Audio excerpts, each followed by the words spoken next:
ശ്രീമദ് ഭാഗവതം. ഇന്ന് നമ്മൾ നോക്കുന്നത് 18ാമത്തെ അധ്യായമായിട്ട് പരീക്ഷത്തിനുണ്ടായ രാവണശാപമാണ്. നമുക്കതിലേക്ക് കിടക്കാം. 1, 2, 3 സൂതൻ പറയുകയാണ്, അശ്വത്ഥാമാവിൻ്റെ അസ്ത്രത്താൽ അമ്മയുടെ ഗർഭത്തിൽ വെച്ച് മരണത്തെ മുഖാമുഖം കണ്ട പരീക്ഷിത്ത് ഏകദേശം മരണത്തിൻ്റെ വക്കിലെത്തിയതായിരുന്നു അശ്വത്ഥാമൻ്റെ ആ അസ്ത്രത്തിൻ്റെ തീജ്വാലയാണ്. പക്ഷേ ശ്രീകൃഷ്ണൻ്റെ അനുഗ്രഹത്താൽ എന്ത് പറ്റി? മരിക്കുകയുണ്ടായില്ല. എന്നാൽ അവസാനമായപ്പോൾ എന്ത് പറ്റി? ബ്രാഹ്മണകോപം മൂലം ഒരു ബ്രാഹ്മണൻ ശമിച്ചിട്ടുണ്ട്. എന്ത്? ദക്ഷനിൽ നിന്നുണ്ടായ പ്രാണപായകാരമായുള്ള മഹാഭയം, പ്രാണനെ അപഹരിക്കുക. അതായത് ഒരു തക്ഷകൻ കടിച്ചു മരിക്കട്ടെ എന്നാണ് ശാപം. അതിനുള്ള കാരണമെല്ലാം പിന്നീട് പറയുന്നുണ്ട്. അങ്ങനെയുള്ള മഹാഭയം അദ്ദേഹത്തിന് ഉണ്ടായില്ല. അതിന് ഭയമുണ്ട്, എന്നാലും ശ്രീകൃഷ്ണ ഭഗവാനിൽ ബുദ്ധി അർപ്പിച്ചതുകൊണ്ട്, അത് ശ്രീകൃഷ്ണനിൽ ബുദ്ധി അർപ്പിച്ചത് കൊണ്ട് എന്തുണ്ടായില്ല, വലിയ അമ്പരപ്പൊന്നും അദ്ദേഹത്തിന് ഉണ്ടായില്ല. അത് കേട്ടപ്പോൾ അദ്ദേഹം എല്ലാ ആസക്തിയും പഠിക്കും. അതിൽ ഇനി കുറച്ച് കാലമേ ഉള്ളൂ. അപ്പോൾ ആസക്തി എല്ലാത്തോടെ ജീവിതത്തിലുള്ള ആസക്തി എല്ലാം നഷ്ടപ്പെടും. വിരക്തി വരുന്ന അവസ്ഥയിൽ വ്യാസമഹർഷിയുടെ പുത്രനായ ശുഗനിൻ്റെ ശിഷ്യനായിട്ട്, കാരണം അപ്പോഴാണ് ശുഗം വന്നിട്ട് ആ 7 ദിവസം കൊണ്ട് മരിക്കുന്നതിനിടയ്ക്കുള്ള സമയത്ത് ഭാഗവതം പറഞ്ഞു കൊടുക്കുന്നത്. അപ്പം ശിഷ്യനാണല്ലോ. അപ്പോൾ അങ്ങനെ അത് കേട്ടുകൊണ്ട് ഭഗവത് ജ്ഞാനത്തോടെ, അങ്ങനെ എല്ലാ ജ്ഞാനവും ഭാഗവതത്തിൽ നിന്നുണ്ട്, എല്ലാ ജ്ഞാനമുണ്ട്. പ്രപഞ്ചത്തിൻ്റെ പിന്നിലുള്ള ഒരുമാതിരി എല്ലാ രഹസ്യവും അതിൻ്റെ അകത്ത് എഴുതി വെച്ചിട്ടുണ്ട്. അതാണ് പറഞ്ഞു കൊടുത്തിരിക്കുന്നത്. അപ്പോൾ അത് കേട്ടുകൊണ്ട് എന്ത് ചെയ്തു?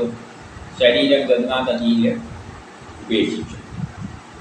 ഇനി 4 എന്ത് പറയുന്നു എന്ന് വെച്ചാൽ, ശ്രീകൃഷ്ണൻ്റെ വാർത്താകഥനം ചെയ്യുന്നവർക്കും, ഇങ്ങനെ കഥ പറഞ്ഞു കൊടുക്കുന്നവർക്കും, അത് ഗ്രഹിക്കുന്നവർക്കും, ആ പാദത്തെ ധ്യാനിക്കുന്നവർക്കും പരിഭ്രമം ഉണ്ടാകില്ല. അപ്പോൾ എന്തെങ്കിലും പരിഭ്രമമെല്ലാം ഉണ്ടെങ്കിൽ കൃഷ്ണനിൽ വിശ്വസിച്ചാൽ മതി. കാരണം എന്താണ് കൃഷ്ണനിൽ വിശ്വസിക്കുക എന്ന് പറയുമ്പോൾ, ഇതെല്ലാം അതിൻ്റെ ലീലകളാണ്. അപ്പോൾ ഇത് നമ്മൾ അനുഭവിച്ചേ പറ്റും. കാരണം നമ്മളെ ജീവിതം എന്ന് പറയുന്നത് ഓൾറെഡി തീരുമാനിച്ചു കഴിഞ്ഞതാണ്. ഒരു നാടകത്തിൽ നമ്മളൊരു പിച്ചക്കാരനായിട്ട് അഭിനയിക്കണ്ടെങ്കിൽ നമ്മൾ ഭംഗിയായിട്ട് അങ്ങ് അഭിനയിക്കും. അതുമാതിരി തന്നെ ജീവിതം ഒരു നാടകമാണ്. ആ ശക്തി ഒരു സ്ക്രിപ്റ്റ് എഴുതി വെച്ചിട്ടുണ്ട്, അതിനനുസരിച്ച് അഭിനയിച്ചു കൊടുക്കുകയാണ്. ഒരു പിച്ചക്കാരനാകുകയാണെങ്കിലും അതിൽ ഭയക്കേണ്ട ആവശ്യമില്ല. അതൊരു അഭിനയമായി എടുത്തു കൊണ്ടുപോയാൽ എന്തില്ല, പ്രയാസങ്ങളൊന്നും പരിഭ്രമമൊന്നും ഉണ്ടാവില്ല. കൃഷ്ണനിൽ ശ്രദ്ധ അർപ്പിച്ചിട്ടുണ്ട്. അപ്പോൾ എല്ലാം നടക്കുന്നത് ആ കൃഷ്ണനിലൂടെയാണ്. ഇത് മുൻകൂട്ടി തീരുമാനിച്ചതാണ്. അതിൽ വിശ്വാസം അർപ്പിച്ചുകൊണ്ട് അങ്ങ് ജീവിച്ചു പോകുമ്പോൾ. പിന്നെ എന്ത് പറയുന്നു? ആ പരീക്ഷത്തിൽ ഭൂമിയിൽ ഭരിക്കുന്നിടത്തോളം കാലം എന്തില്ല, കലി ലോകത്തിലെ എല്ലായിടവും കടന്നുകൂടിയാൽ പോലും, ഈ ലോകത്തിൻ്റെ ഏത് ഭാഗത്ത് കലി കയറിയാലും അതിന് കരുത്ത് കാട്ടുവാനാവില്ല. കാരണം അത്രയും നല്ല ദൃഢമായ ഭരണമാണ്. എന്തെങ്കിലും അധർമ്മം ഉണ്ടാക്കില്ല, ശക്തിയായിട്ട് നേരിടുന്ന ശക്തിയുള്ള ഒരു ഭരണമായിരിക്കും മഹാഭാരത യുദ്ധത്തിന് ശേഷം, അല്ലെങ്കിൽ 3ാം ലോകമഹായുദ്ധത്തിന് ശേഷം ലോകത്ത് ഉണ്ടാകുന്നു. അത്രയും കണിശമായിരിക്കും. കുറ്റം ചെയ്യുകയാണെങ്കിൽ അതിനെ തക്കതായ ശിക്ഷ. അതുകൊണ്ട് കലി അങ്ങനെ ഇറങ്ങിക്കിടക്കുകയല്ലാതെ കലിക്കൊന്നും ചെയ്യാൻ പറ്റില്ല. ഇനി 7 ഇവിടെ വണ്ട് സാരഭൂതമായതിനെ സ്വീകരിക്കുന്നത് പോലെ, വണ്ടെപ്പോഴും എന്തേ ചെയ്യുള്ളൂ? തേനിനെ മാത്രമേ സ്വീകരിക്കുള്ളൂ. അതുപോലെ നല്ലതിനെ സ്വീകരിക്കുള്ളൂ, വേണ്ടത്. അതുപോലെ ചക്രവർത്തി എന്ത് ചെയ്തു? കലിക്ക് കുറ്റവും നോക്കിക്കൊണ്ടൊന്നും നടന്നില്ല, കലിയുടെ കുറ്റമൊന്നും നോക്കി നടന്നില്ല. കാരണം ഈ കലികാലത്ത് ഒരു പ്രത്യേകതയുണ്ട്. സൽക്കർമ്മങ്ങൾ ചെയ്ത ഫലം ഉടനെ കിട്ടും.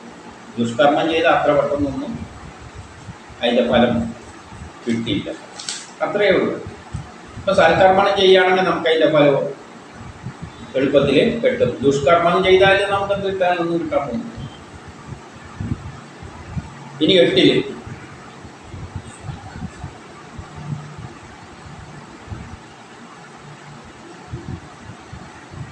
ബുദ്ധി ഉറക്കാത്തവരിൽ കരുത്തനും ബുദ്ധി ഉറച്ചവരിൽ ദീനനും. ബുദ്ധി ഉറക്കാത്തവരിലാണ് ആര്?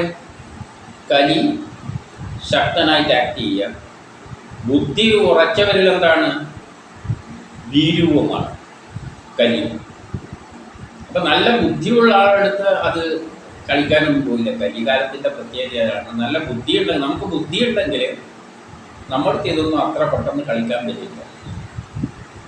ബുദ്ധിയില്ലാത്തവരെയാണ് ഇവർ കലികേരിയിട്ട് ബാധിക്കുക. ആയ കലിയാൽ എന്ത് നടക്കും? എന്താണ് സംഭവിക്കുക? ബുദ്ധിയില്ലാത്തവർക്കാണ് സംഭവിക്കുക. അല്ല, ബുദ്ധിയുണ്ടെങ്കിൽ അത്രയേ ഉള്ളൂ. ആറ്റണ്ണായ ബുദ്ധിഹീനത്തിലൂടെ പ്രവർത്തിച്ചുകൊണ്ടേയിരിക്കുക. ആറ്റണ്ണായ ആ കലി എന്ത് ചെയ്യും? ബുദ്ധിയില്ലാത്ത ആൾക്കാരിലൂടെ പ്രവർത്തിച്ചുകൊണ്ടേയിരിക്കും. അപ്പം നമ്മൾ എന്ത് ചെയ്താൽ മതി? ബുദ്ധി നേടിയാൽ മതി. കലിയുഗത്തിൽ നിന്ന് രക്ഷപ്പെടാനുള്ള വഴി എന്താണ്? നമ്മൾ ബുദ്ധി നേടുക, ജ്ഞാനം നേടുക. ഇത് ജ്ഞാനത്തിൻ്റെ കാലഘട്ടമാണ്. ആ ജ്ഞാനം നേടിക്കഴിഞ്ഞാൽ ആർക്കും നമ്മളെ ഒന്നും ചെയ്യാൻ പറ്റില്ല. കലിയുഗത്തിൽ ജീവിക്കണ്ടെങ്കിലും നമ്മൾ ബുദ്ധി നേടിയിരിക്കണം. ബുദ്ധിഹീനരാണെങ്കിൽ കലി അവന്മാരെ വെച്ച് കളിപ്പിക്കും.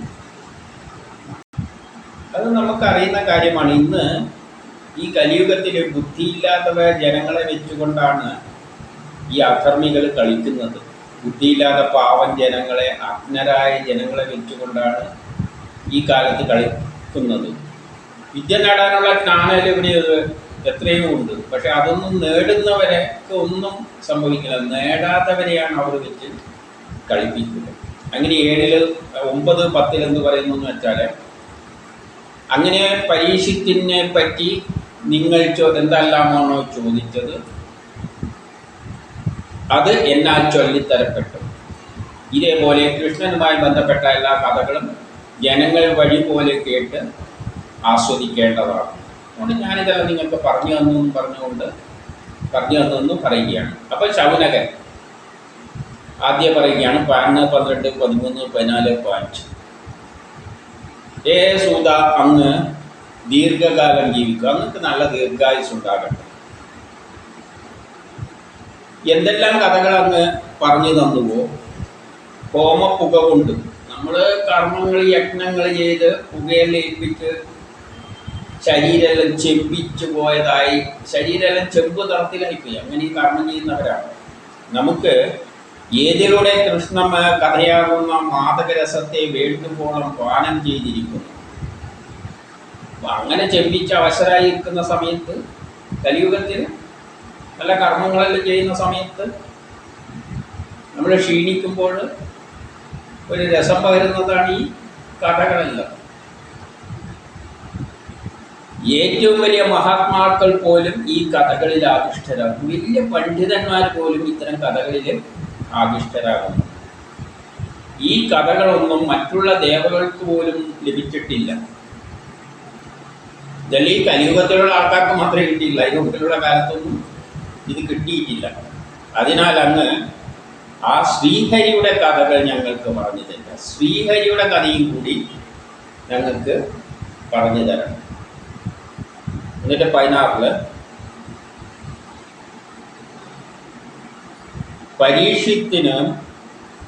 പരീക്ഷത്തിന് വ്യാസപുത്രനാൽ ഉപദേശിക്കപ്പെട്ട ജ്ഞാനം കൊണ്ട് മോക്ഷം പ്രാപിച്ചു. അപ്പം വ്യാസന്റെ പുത്രനാണ് പിന്നെ പരീക്ഷത്തിന് കഥ പറഞ്ഞു കൊടുക്കുന്നത്. അതുകൊണ്ട് അദ്ദേഹത്തിന് മോക്ഷം ലഭിച്ചോ എന്ന് ചോദിക്കുകയാണ്.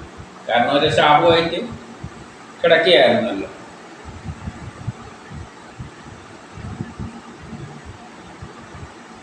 അത്യധികം പുണ്യമായതും ഏറ്റവും അത്ഭുതമായതുമായ ആ കഥ കൂടി നമുക്ക് പറഞ്ഞു തരിക. ആ പരീക്ഷത്തുമായി ബന്ധപ്പെട്ട, ആ ശാപവുമായിട്ട് ബന്ധപ്പെട്ട കാര്യങ്ങൾ, കഥകൾ കൂടി ഒന്ന് പറഞ്ഞു തരാൻ വേണ്ടി പറയുകയാണ്. അപ്പം 18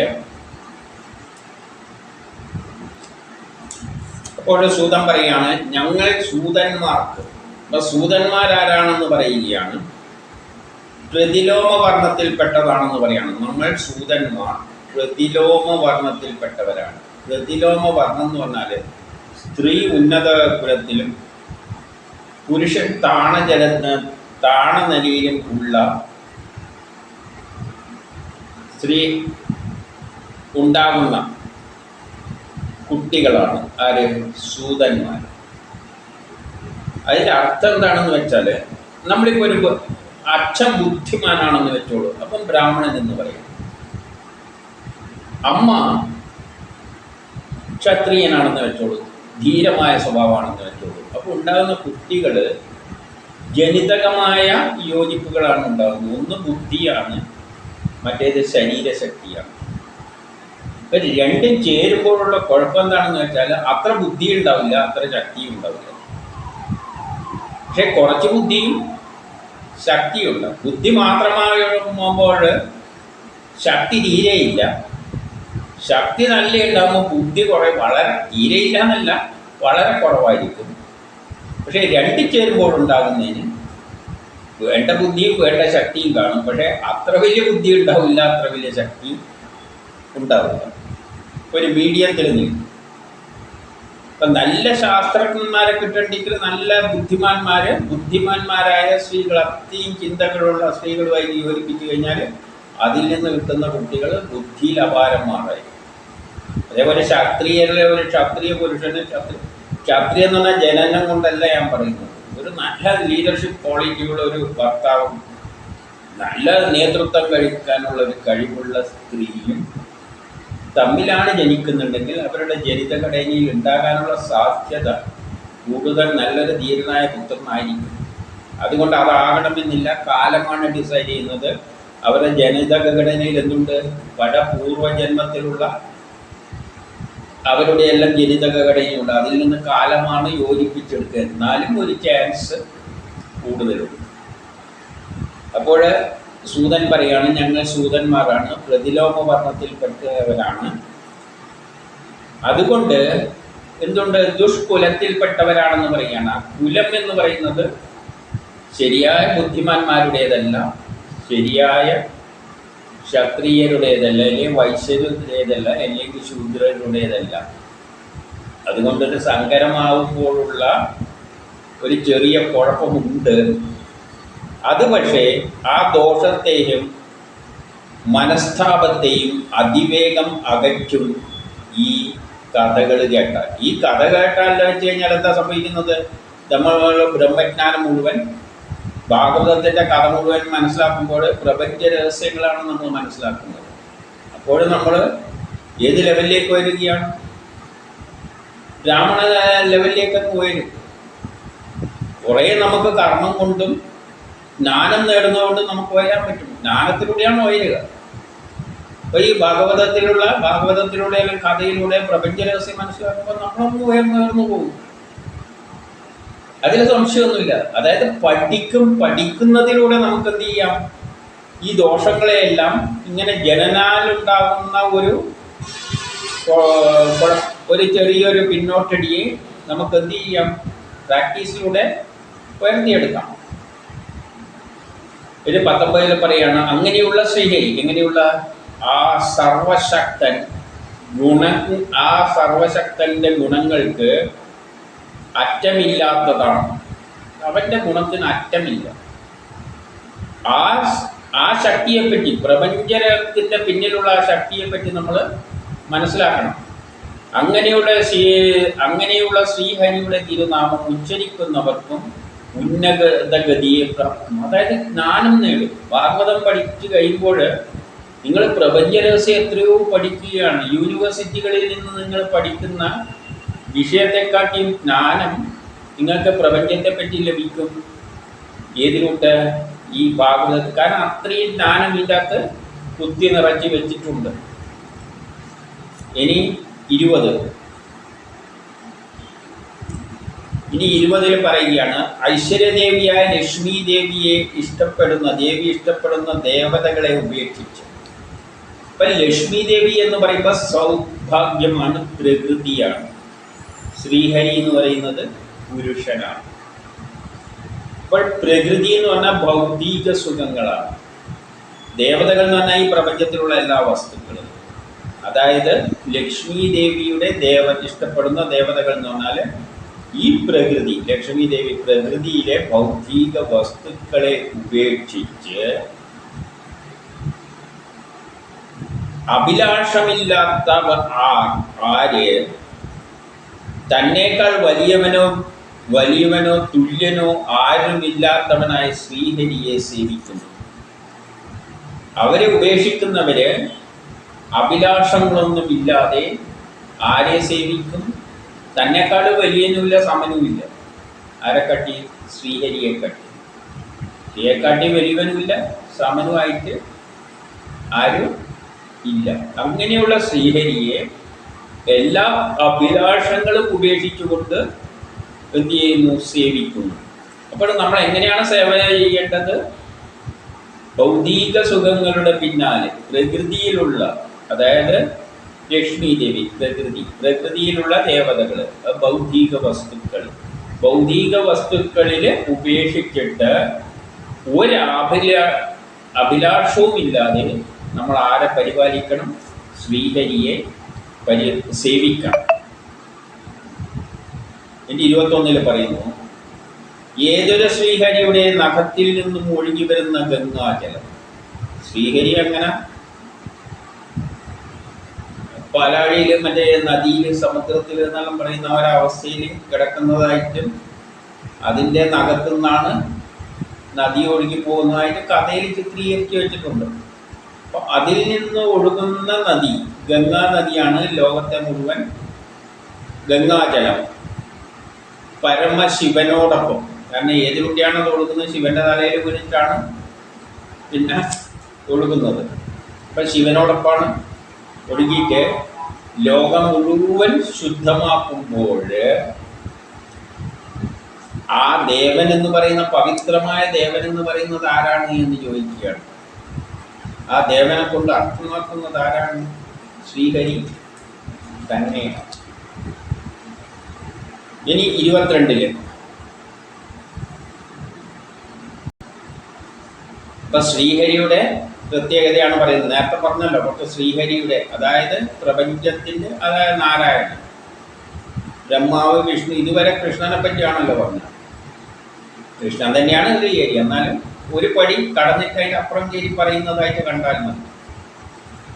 ഭഗവാനിൽ പ്രേമഭക്തിയോടെ, അതായത് ആ ശ്രീഹരിയോടെ ആസക്തി വെടിഞ്ഞ്, അപ്പം നമ്മൾ എപ്പോഴും ഇത് പറഞ്ഞുകൊണ്ടിരിക്കുകയാണ്. നമ്മൾ നമുക്ക് വേണ്ടി എന്ന ചിന്തയില്ലാതെ ആ ശക്തിക്ക് വേണ്ടി ആസക്തി വെടിഞ്ഞ് ദൃഢചിത്തരായി വർത്തിക്കുന്നവന് ദൃഢചിത്തരായിട്ട് വർത്തിക്കണം. പിന്നെയോ ആത്മസംയമനം, നമ്മളെ തന്നെ സംയമനം പാലിച്ചുകൊണ്ട് അഹിംസ എന്നിവയിലൂടെ പരമഹംസ പദവിയിൽ നമുക്ക് എത്തിച്ചേരാൻ പറ്റും. ആ ശ്രീഹരിയെ പ്രേമഭക്തി ഉണ്ടായി ഈ ഗുണങ്ങളോടുകൂടി സമീപിച്ചു കഴിഞ്ഞാൽ നമുക്ക് പരമഹംസ പദത്തിലെത്താം എന്ന് പറഞ്ഞാൽ നമുക്ക് ബ്രഹ്മസാക്ഷാത്കാരം നേടാം. പിന്നെ എന്തേ വേണ്ടു? ആ ശക്തിയെ ചിന്തിച്ചുകൊണ്ട് എല്ലാ കർമ്മവും അതിനായിക്കൊണ്ട് ചെയ്തു കൊടുക്കുക. ആത്മസംയമനത്തോടെ നമുക്ക് വേണ്ടിയല്ല എന്നുള്ള ചിന്തയോടുകൂടി വർദ്ധിച്ചാൽ എന്ത് ചെയ്യാം? ബ്രഹ്മസാക്ഷാത്കാരം നേടാം.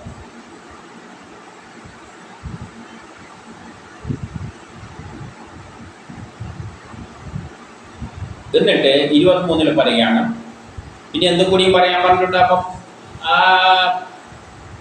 ശ്രീഹരിയെ പറ്റി പറഞ്ഞു കൊടുത്തു. ഇനി എന്താ പറഞ്ഞു കൊടുക്കേണ്ട? പരീക്ഷത്തിന്റെ കഥയും പറഞ്ഞു കൊടുക്കണം. അപ്പം അതുകൊണ്ട് പറയുകയാണ്, പക്ഷികൾ 23 പക്ഷികൾ അവയുടെ കഴിവനുസരിച്ച് ആകാശത്ത് പറക്കുന്നത് പോലെ എല്ലാ പക്ഷികൾക്കും അതിൻ്റെ കഴിവനുസരിച്ച് പറക്കാൻ പറ്റുള്ളൂ. പരുന്ത് പറക്കുന്ന മാതിരി കാക്കക്ക് പറക്കണം എന്ന് വെച്ച് കഴിഞ്ഞാൽ പാടാണ്. ഞാനും എൻ്റെ കഴിവനുസരിച്ച് എനിക്കുള്ള അറിവ് പറഞ്ഞു തരാം ഇതിനെപ്പറ്റി. ഇനി പറയാൻ പോകുന്ന ആരാണ്? പരീക്ഷത്തിന്റെ കഥ. 24-25 പറയുകയാണ്, കഥ പറഞ്ഞു കൊടുക്കുകയാണ്. ഒരിക്കൽ വില്ലെടുത്ത് കാട്ടിൽ വേട്ടയാടി നടന്ന പരീക്ഷിത്ത് മാനിനെ വേട്ടയാടിക്കൊണ്ട് അങ്ങനെ കാട്ടിലൂടെ നടക്കുമ്പോൾ ഒരു മാനിനെ പിന്തുടർന്ന് വളരെ തളർന്ന് അതിൻ്റെ പിന്നാലെ ഓടി കുറേ തളർന്ന് വിവശനായി ദാഹിച്ചവനായി വെള്ളം അന്വേഷിച്ചുകൊണ്ട് ഒരാശ്രമത്തിലെത്തി. അപ്പോഴവിടെ കണ്ണു മടക്കിയിരിക്കുന്ന ഒരു മഹർഷിയെ കണ്ടു. അങ്ങനെ വെള്ളം അന്വേഷിച്ച് മാലിന്യെല്ലാം വിട്ട് പിന്നെ വെള്ളത്തിൻ്റെ പിന്നാലെ വെള്ളം അന്വേഷിച്ച് അവസാനം ഇവിടെ എത്തി, ഒരു മഹർഷിയുടെ ആശ്രമത്തിൽ എത്തി. അപ്പോൾ അവിടെ 26-27 പറയുന്നു, മഹർഷി ഇന്ദ്രിയങ്ങൾ, പ്രാണൻ, മനസ്സ്, ബുദ്ധി ഇവയെ നിരോധിച്ച്, അപ്പോൾ ഇതിലൂടെ ഒരു സന്യാസിയുടെ ലക്ഷണമാണ് പറയുന്നത്. അപ്പോൾ ഇന്ദ്രിയങ്ങൾ, മനസ്സ്, ബുദ്ധി, അതായത് കണ്ണും മൂക്കും ഒന്നും മറ്റുള്ളതൊന്നും ശ്രദ്ധിക്കാതെ ഒന്നും ചെയ്യാതെ ബുദ്ധി മനസ്സും എല്ലാം ഒരു സ്റ്റഡിയാക്കി വെച്ചുകൊണ്ട് പ്രശാന്തനായി ശാന്തമായി ഇരുന്നുകൊണ്ട് ജാഗ്രത, സ്വപ്നം, സുഷുപ്തി, അപ്പോൾ ആ അവസ്ഥയും കടന്നിട്ടുള്ള ഒരു അവസ്ഥയുണ്ട്. അതാണ് തുരീയാവസ്ഥ. തുരീയാവസ്ഥ എന്ന് പറഞ്ഞാൽ സന്യാസിമാർ അവസാനം മനസ്സിനെ ഏകാഗ്രമായി എത്തുന്ന ഒരവസ്ഥയാണ് തുരീയാവസ്ഥ. അപ്പോഴേക്ക് ഏകദേശ ബ്രഹ്മത്തോട് അടുക്കുന്ന ഒരവസ്ഥയാണ്. അപ്പോഴേക്കുള്ള പിന്നെ ഒന്നിന് ഈ ലോകമായിട്ടുള്ള ബന്ധമൊന്നും ഉണ്ടാവില്ല. അതാണ് സന്യാസിയുടെ പ്രശ്നം. മുമ്പിൽ എന്ത് നടന്നാലും അറിയാൻ പോകുന്നില്ല. ഇപ്പോൾ ഒരു സന്യാസിയുടെ ലക്ഷണം എന്ന് പറഞ്ഞാൽ എല്ലാം ഇന്ദ്രിയങ്ങളെല്ലാം നമ്മൾ കാണാതെ കേൾക്കാതെ ഒന്നിനിങ്ങും ഈ ലോക കാര്യത്തിലൊന്നും തലയിടാതെ ഏകാഗ്രമായി ഒറ്റയ്ക്കിരുന്നിട്ട് മനസ്സ് ആ ബ്രഹ്മത്തിൽ മാത്രം ലയിച്ചിരിക്കുമ്പോൾ അവസാന ബ്രഹ്മത്തോട് അടുക്കുന്ന ഒരവസ്ഥ വരെ ഈ ലോകത്ത് നടക്കുന്ന ഒരു സംഭവങ്ങളും കാണാൻ പോകുന്നില്ല. ഈ ലോകമായിട്ടുള്ള ബന്ധം വിടുകയാണ്. ബ്രഹ്മത്തോട് അടുക്കും തോറും ഒരു ആത്മീയതയുടെ ലക്ഷണം എന്ന് പറഞ്ഞാൽ പിന്നെ ഈ ലോക കാര്യത്തിലൊന്നും തലയിടില്ല. നമ്മൾ ധരിച്ചിരിക്കുന്ന സന്യാസിമാരെന്ന് പറഞ്ഞാൽ ജ്ഞാനം ധരിച്ചിട്ട് ഇവിടെ വന്നിട്ട് പ്രഭാഷണം നടത്തിക്കൊണ്ടിരിക്കുന്നതാണ്. അവർ ഈ ലോകത്തിലില്ല, അവർ പോയി. ആത്മീയതയുടെ ലക്ഷണം എന്ന് പറഞ്ഞാൽ ഈ ലോകം വിട്ടു പോക്കാണ്. ഈ ലോക കാര്യത്തിലൊന്നും തലയിടാതെ ഒരു രാജാവ് വന്നിട്ട് എന്ത് ചെയ്തിട്ടും അദ്ദേഹം അറിയാൻ പോകുന്നില്ല. അപ്പം അങ്ങനെയുള്ള ഒരാളടുത്തേക്ക് രാജാവ് വന്നിട്ട് വെള്ളം ചോദിച്ചാൽ എന്താ ചെയ്ത് ബ്രഹ്മമായിട്ട് ഏകദേശം ഭവിച്ച നിർവികാരനാണ്. കൃഷ്ണന്മാനിൻ്റെ ചർമ്മയെല്ലാം ഉപയോഗിച്ചിട്ടുണ്ട്. അതായത് തോലിലെല്ലാണ് മരമുരി എന്തൊക്കെയാണ് ധരിക്കുക. ആ വേഷത്തെ പറ്റി പറയാം. ചിതറിക്കിടക്കുന്ന മുടി എന്നെല്ലാം പറയുന്നത് ഒരു കാട്ടാളൻ്റെ മാതിരി പ്രാകൃത വേഷത്തിലായി മാറും ഒരു സന്യാസിയായി മാറുമ്പോൾ. അപ്പം തുര്യാതീതൻ ആ ഒരു അവസ്ഥയിലേക്ക് എത്തുമ്പോൾ ആ സന്യാസി എന്ന് പറയുന്നത് ഒരു ഭ്രാന്തൻ്റെ അവസ്ഥയിലായി മാറും. കണ്ടു കഴിഞ്ഞ ഒരു ഭ്രാന്തനമാരിയായിരിക്കും. നമുക്ക് അങ്ങോട്ട് ചെല്ലാൻ പോലും തോന്നും. ചെന്നാൽ അവൻ ശ്രദ്ധിക്കാൻ പോകുന്നില്ല. അവൻ ഒന്ന് വന്നാലും അറിയാൻ പോകുന്നില്ല. ആ അവസ്ഥയിൽ എത്തിപ്പോകും. ഈ ലോകമായിട്ടുള്ള ബന്ധം വിട്ടവരാണ്. അങ്ങനെയുള്ള ഒരാളുടെ വർണ്ണന ഇവിടെ തരികയാണ് കഥയിലൂടെ. ബ്രഹ്മസാക്ഷാത്കാരം നേടുന്ന അവരുടെ അവസ്ഥ. സന്യാസി എന്ന് പറയുന്നത് നമ്മൾ ധരിക്കുന്നതൊന്നും അല്ല. ഇതൊന്നും പോട്ടെ. ഇരിക്കുന്ന ഋഷിയോട് എന്ത് ചെയ്തു ചോദിച്ചു, വെള്ളം ചോദിച്ചു. അങ്ങേരോട് വെള്ളം ചോദിച്ചു. ഈ ലോകമായിട്ട് ഒരു ബന്ധമില്ലാതെ ഇരിക്കുകയാണ്. അങ്ങേരോട് വെള്ളം ചോദിച്ചിട്ട് വല്ല കാര്യമുണ്ടോ? അങ്ങനെയൊക്കെ കാണുന്നുമില്ല, കേൾക്കുന്നുമില്ല, ശബ്ദവുമില്ല. രാജാവാണെന്നും വെച്ചുകൊണ്ട് അങ്ങേരെ അടുത്ത് പോയി കഴിഞ്ഞാൽ അങ്ങേരെ സംബന്ധിച്ചിടത്തോളം രാജാവ് പോലും മിഥ്യയാണ്. ഈ ലോകത്തിലൊന്നും കാണാനില്ല. അതായത് നമ്മളെ ഇന്ദ്രിയങ്ങളെ, ഞരമ്പുകളെ, നാഡികളെ എല്ലാം തളർത്തിക്കളഞ്ഞിട്ടാണ് സന്യാസിയാകുന്നത്. പിന്നെ അവൻ ഈ ലോകത്ത് അവൻ്റെ കണ്ണ് വർക്ക് ചെയ്യില്ല, ചുവടും വർക്ക് ചെയ്യില്ല. ആ അവസ്ഥയിലേക്ക് എത്തും. അവസാനം മരിക്കാൻ പോകുമ്പോൾ, ആ ബ്രഹ്മത്തിൽ ലയിക്കാൻ പോകുമ്പോൾ അവൻ്റെ ഒരു അവയവും വർക്ക് ചെയ്യില്ല. നാഡികളെല്ലാം നിശ്ചലമാകും.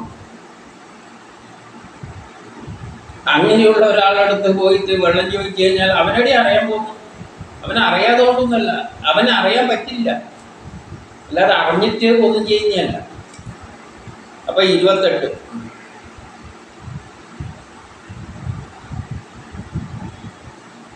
ഇനി പുല്ലുകൊണ്ടുള്ള 28 പറയാണ്, പുല്ലുകൊണ്ടുള്ള പായയോ. രാജാവ് പ്രതീക്ഷിച്ചെന്താണ്?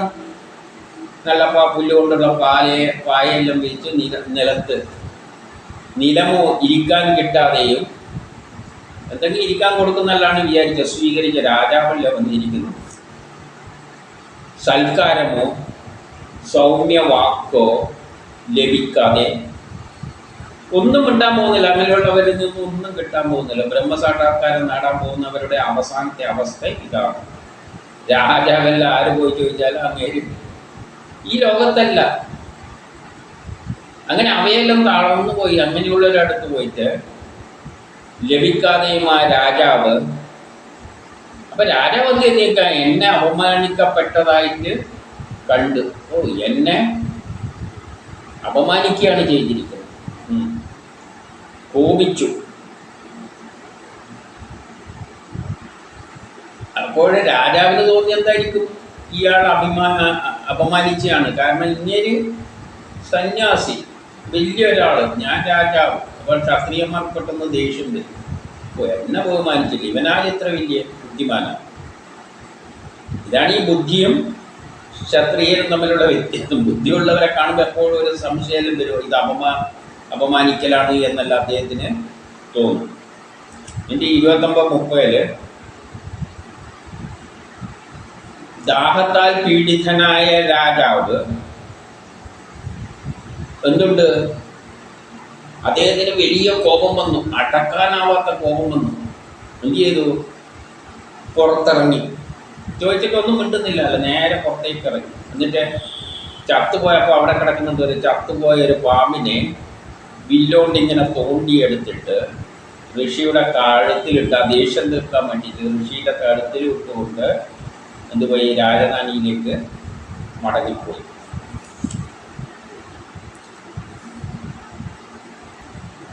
അപ്പോൾ ഇവിടെ 31 ഒരു സംശയം അതിൽ ചോദിക്കുകയാണ്. യഥാർത്ഥത്തിൽ ഇത് ആർക്കുള്ള സംശയമായിരിക്കും, രാജാവിൻ്റെ സംശയമായിരിക്കും.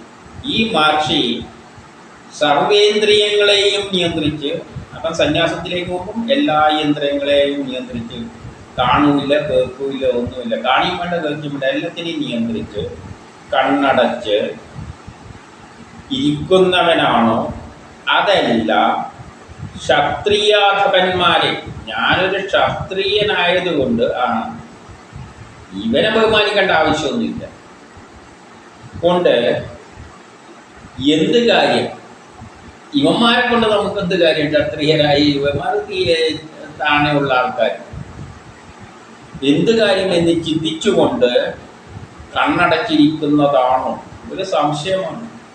അത് ആരുടെ സംശയമായിരിക്കും, രാജാവിൻ്റെ സംശയമായിരിക്കും.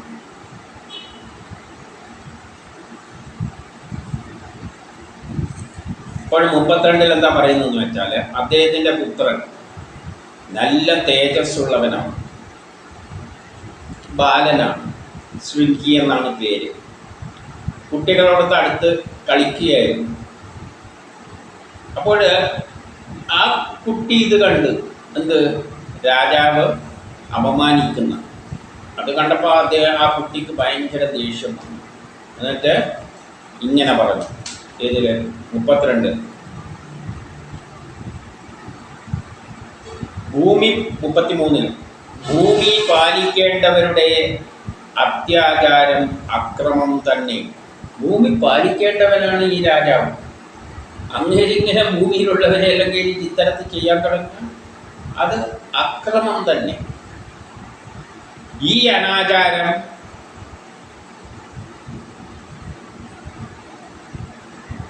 ഒരു ഉപമയോടുകൂടി പറയുകയാണ്. അതേത്, വലിച്ചോറ് തിന്ന് തഴച്ചു കൊഴുത്ത കാക്കകളെ പോലെയാണ്. അതായത് വലിച്ചോറ് കൊടുത്തിട്ട് തിന്ന് നല്ല തടിച്ചു കൊഴുത്ത കാക്കേനെ പോലെ ആയിട്ടാണ് ആരെ ചിത്രീകരിക്കുന്നത്, ഈ രാജാവിന്. അല്ലെങ്കിൽ ആ പ്രവൃത്തി ഏതിന് സമാനം, ഉമ്മറക്കാവലിന് പോറ്റുന്ന പട്ടിക്ക് സമാനമാണ്. വറാന്ത കാക്കാൻ വേണ്ടിയിട്ട് പട്ടി ഉണ്ടല്ലോ, ആ പട്ടിക്ക് സമാനമാണ് ഈ പ്രവൃത്തികളെല്ലാം. എന്നിട്ട്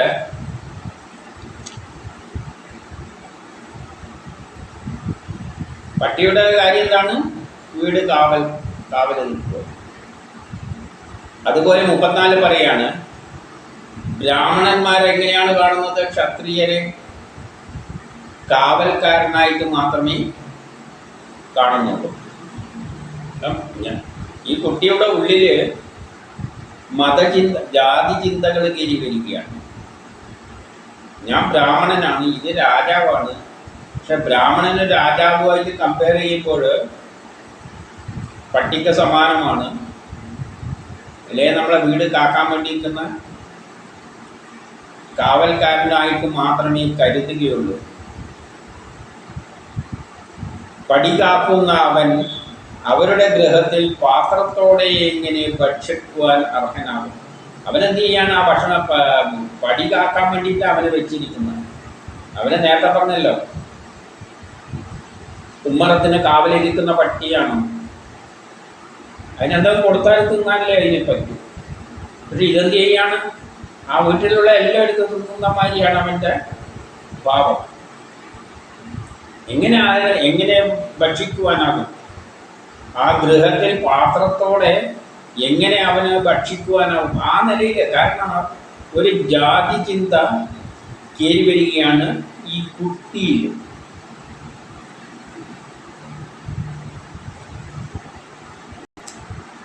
എന്നിട്ട് പറയുകയാണ് 35-ല്, വഴിപിഴച്ച് നടക്കുന്നവനെ ശാസിക്കുന്ന കൃഷ്ണൻ പോയപ്പോൾ, ഇപ്പൊ കൃഷ്ണൻ പോയല്ലോ, അതുകൊണ്ട് പണ്ട് കൃഷ്ണനുള്ളവർ ആരെങ്കിലും തെറ്റ് പ്രവർത്തിച്ചിട്ടുണ്ടെങ്കിൽ കൃഷ്ണൻ ശാസിക്കുമായിരുന്നു. ഇപ്പൊ കൃഷ്ണൻ പോയതുകൊണ്ട് ഇവരെന്ത് ചെയ്തിരിക്കുകയാണ്?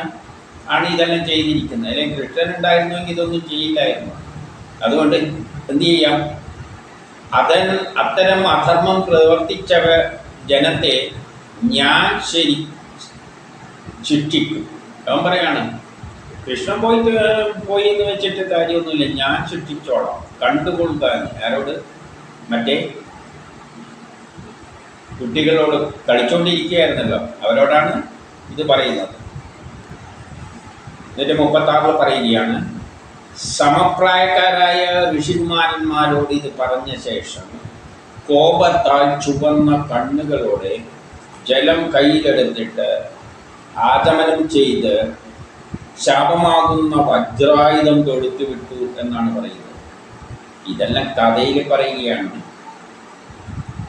ഇവിടെ പറയുന്ന ആശയം എന്താണ്?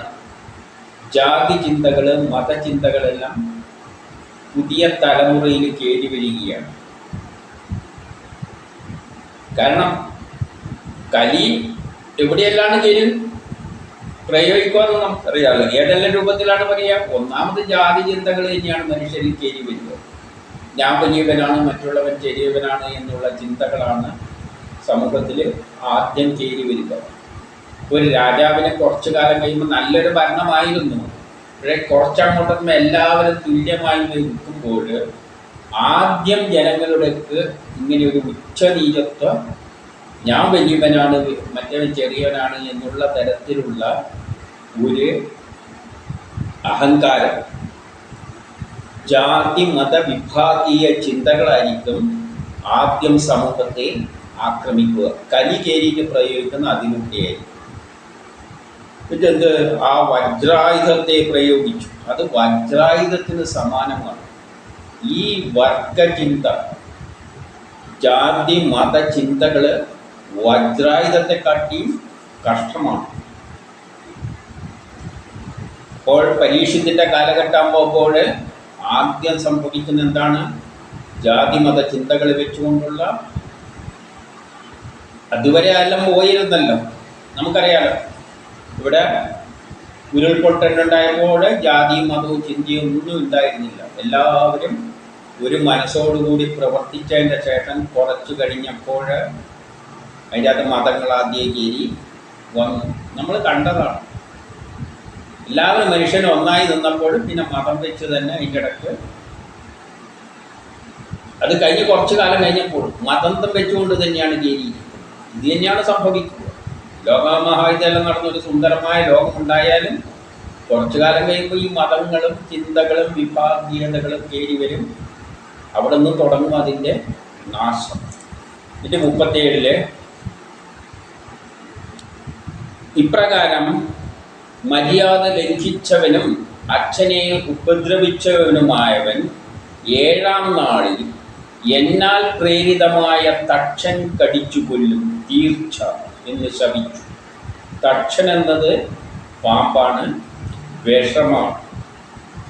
അങ്ങനെ ആദ്യം തന്നെ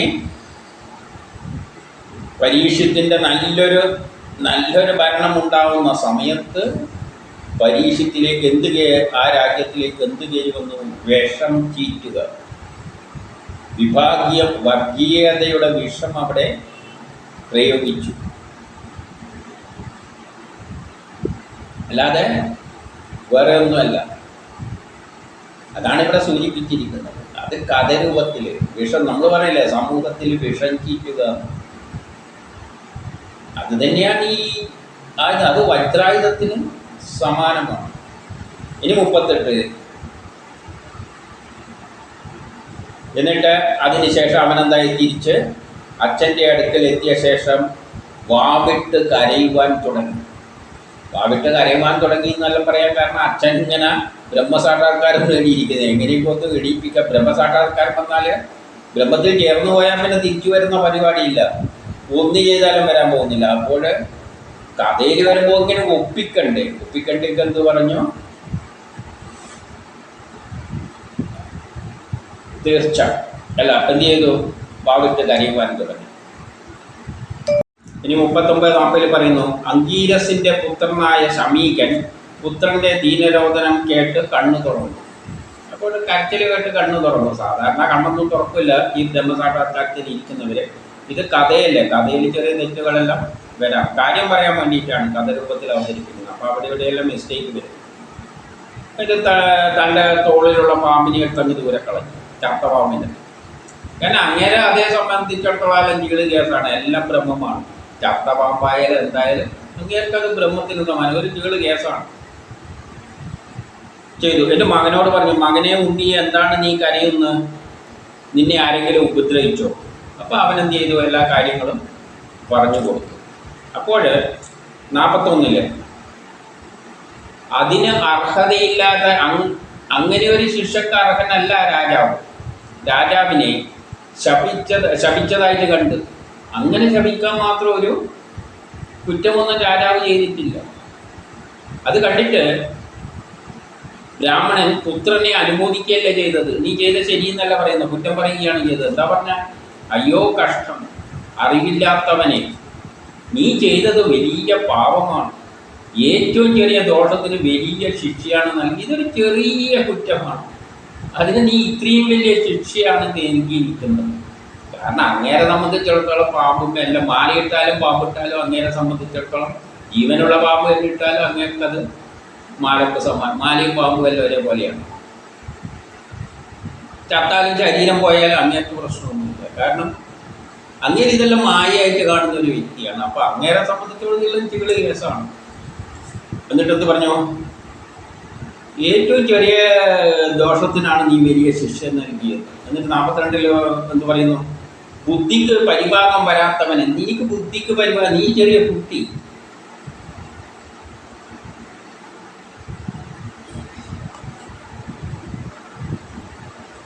ഈശ്വരാഭിക്യമുള്ള രാജാവ്, ഈശ്വരനെ ഏറ്റവും ഇഷ്ടപ്പെട്ട കൃഷ്ണൻ തന്നെ ആ കാലത്ത് വിശ്വാസാരിലാണ്, ഈ പരീക്ഷത്തിലാണ്. ഈശ്വരാഭിക്യമുള്ള രാജാവ് വെറും മനുഷ്യനായിട്ട് കാണാൻ പാടില്ല. നീ അങ്ങനെ ഒരു മനുഷ്യനായിട്ട് കാണാൻ പാടില്ലായിരുന്നു, ചെറിയൊരു സാധാരണ മനുഷ്യനെ പോലെ. ആർക്കും ചെറുത്തു നിൽക്കാൻ കഴിവില്ലാത്ത രാജാവിൻ്റെ തേജസ്സിനാൽ സംരക്ഷിക്കപ്പെട്ടതായ ജനങ്ങൾ ഭീതി അകന്ന് കഴിയുകയായിരുന്നു. ഈ രാജാവുള്ളതുകൊണ്ടാണ് ജനങ്ങൾ ഒരു ഭീതിയില്ലാതെ കലി വരാൻ പോവുകയാണ്. പക്ഷെ എന്നിട്ടും ജനങ്ങൾക്കൊരു ഭീതിയില്ല. ഇന്നേരെ കാലഘട്ടത്തിലെല്ലാം ഇന്ത്യയിൽ നോക്കിക്കോളും, ഏത് കലി വന്നു കഴിഞ്ഞാലും. അങ്ങനെ ജനങ്ങൾ ഭീതി അകന്ന് കഴിയുകയായിരുന്നു. ഇത് 43 നരദേവത രാജാവ് എന്ന നാമത്തോടു കൂടിയ ഇവൻ മഹാവിഷ്ണു കാണപ്പെടാതെയാകുമ്പോൾ, അതായത് കൃഷ്ണൻ പോയതിൻ്റെ ശേഷം പിന്നെ ഇതെല്ലാം നോക്കിയെടുക്കാൻ ആ ലോകത്തിൽ ആദ്യം ഒരു കക്ഷി ഉണ്ടായിരുന്നുള്ളതാണ് ഈ ചക്രവർത്തി. ഈ ലോകം അദ്ദേഹം പോയി കഴിഞ്ഞാൽ എന്താ സംഭവിക്കുക? നിന്റെ ശാപം കൊണ്ട് മരിച്ചു കഴിഞ്ഞാൽ ഈ ലോകം രക്ഷപ്പെടാതാവും. ആർക്കും പിന്നെ ഈ ലോകത്തെ രക്ഷിക്കാൻ കഴിയില്ല. കള്ളന്മാർ പെരുകും.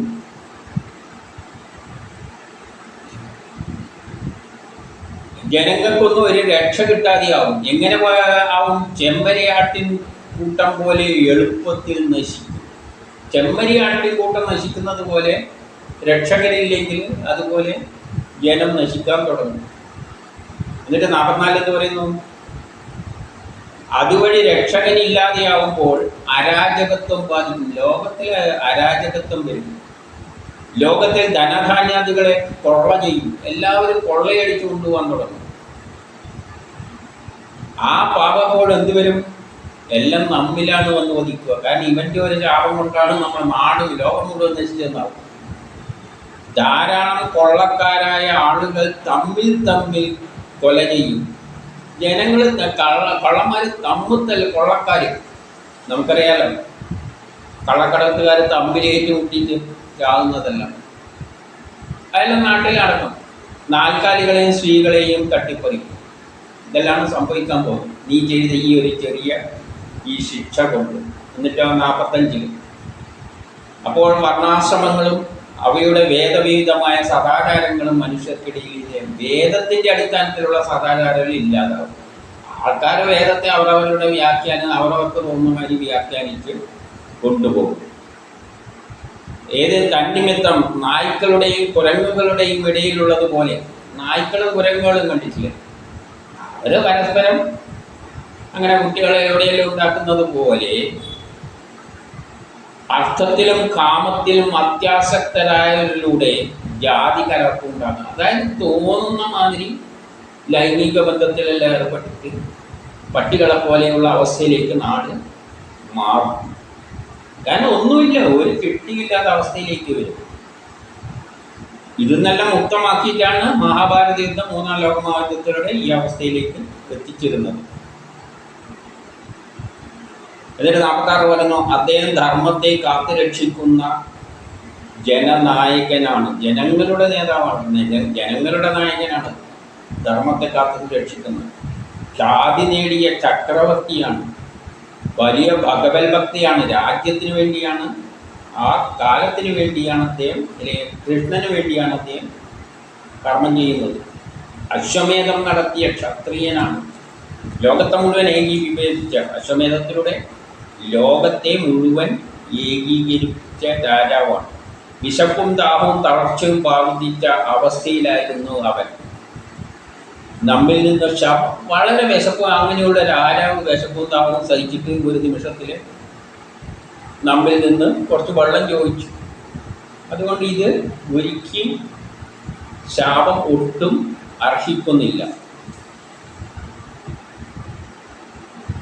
എന്നിട്ട് സ്വയം പറയുകയാണ് 47, എൻ്റെ ദാസന്മാരിൽ ബുദ്ധിക്ക് പാകം വരാത്ത ഈ ബാലൻ്റെ അപരാധം സർവേശ്വരൻ പൊറുക്കുമാറാകട്ടെ.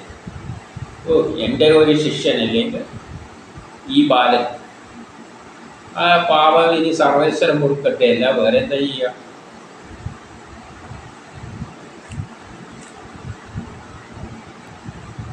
എന്നിട്ട് ആ ശക്തിയോട് പ്രാർത്ഥിക്കുകയാണ്. അവിടുത്തെ ഭക്തന്മാർ കഴിവുള്ളവരായാലും നിന്ദിതരായാലും വഞ്ചിതരായാലും ശപിക്കപ്പെട്ടവരായാലും അവമാനിക്കപ്പെട്ടവരായാലും അടിക്കപ്പെട്ടവരായാലും കൂടി ഇവന് അതിനുള്ള പ്രതികാരം ചെയ്യുന്നതല്ലല്ലോ. അങ്ങയുടെ ഭക്തന്മാരാണ്, നമ്മളെല്ലാം അങ്ങയുടെ ഭക്തന്മാരാണ്. അതുകൊണ്ട് ഇവൻ്റെ പാപം ക്ഷമിക്കണേ എന്ന് പറയുകയാണ്, വിലപിക്കുകയാണ്. കാരണം അത്രയും വലിയൊരു പാപമാണ് ഇവൻ ചെയ്തത്. ലോകത്തിന് നാശം വരുത്തുന്ന ഒരു പാപമാണ് ഇവൻ ചെയ്തത്. അപ്പോൾ അതൊന്ന് ക്ഷമിക്കണേ, കാരണം നമ്മൾ ഭക്തന്മാരാണ്. അതുകൊണ്ട് ആ തെറ്റെല്ലാം പൊറുക്കണേ എന്നുള്ള നിലയിൽ അത്രയല്ലേ പറയാൻ പറ്റുള്ളൂ. ഇനി 49 ഇപ്രകാരം പുത്രൻ ചെയ്ത പാപത്തിന് പ്രായശ്ചിത്തം ചെയ്ത ശേഷം, ഇപ്പം ഋഷി എന്ത് ചെയ്തു? പുത്രൻ കുറ്റമാണ് ചെയ്തത്, അതിനെന്ത് വേണം? പ്രായശ്ചിത്തം ചെയ്യാനേ പറ്റുമല്ലോ, അത് തിരിച്ചെടുക്കാനും പറ്റില്ലല്ലോ. അപ്പം പ്രായശ്ചിത്തം ചെയ്തു. എന്നാൽ രാജാവ് ഇങ്ങേരോടൊരു തെറ്റ് ചെയ്തിട്ടുണ്ട്, ചക്കപ്പാമ്പിനെടുത്ത് തലയിലിട്ട്. പക്ഷെ അത് അദ്ദേഹം അപരാധിയായൊന്നും കണ്ടില്ല. കാരണം അദ്ദേഹത്തെ സംബന്ധിച്ചിടത്തോളം ബ്രഹ്മസാക്ഷാത്കാരം നേടുന്ന വ്യക്തിക്ക് പാപമില്ല പുണ്യമില്ല, ഇതെല്ലാം ഒരു മായയാണ്, ഇതൊന്നും വലിയ കാര്യമൊന്നുമില്ല. അതുകൊണ്ട് അദ്ദേഹത്തെ സംബന്ധിച്ചുള്ള ഇതൊന്നും ഒരു പ്രശ്നമേ ഇല്ല. പക്ഷേ മകൻ ചെയ്തതിന് അദ്ദേഹം പ്രായശ്ചിത്തം ചെയ്തു. എന്നിട്ട് എന്തുകൊണ്ടാണ് അത് എന്നും 50 പറയുന്നു.